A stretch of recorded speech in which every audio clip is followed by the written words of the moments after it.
Comment se prépare le déconfinement?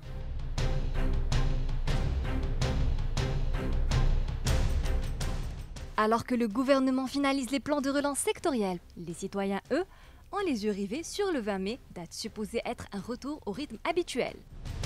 Déconfinement partiel ou total,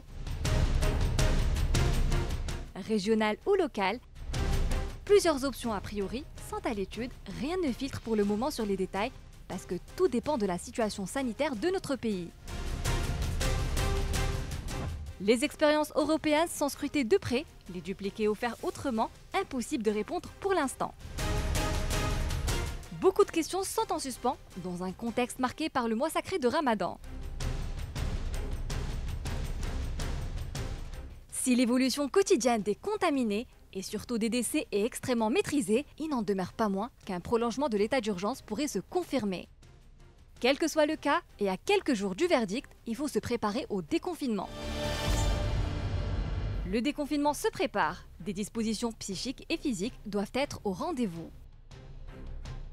Il est temps de revenir sur notre mode de vie d'avant le confinement, essayer d'écarter les mauvaises habitudes et d'envisager les plus vertueuses.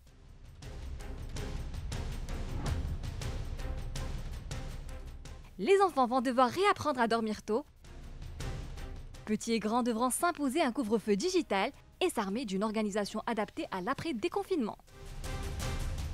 Les premiers jours seront fatigants. Travailler, conduire ou marcher pour aller au travail ou encore faire de l'activité physique vont être pesantes. À cela s'ajoute la peur d'être contaminé au travail, dans la rue ou à la rencontre d'un tierce. Il faut visualiser dès maintenant à quoi ressembleront nos journées après le déconfinement. Comment vais-je me rendre au travail? Où vais-je déjeuner?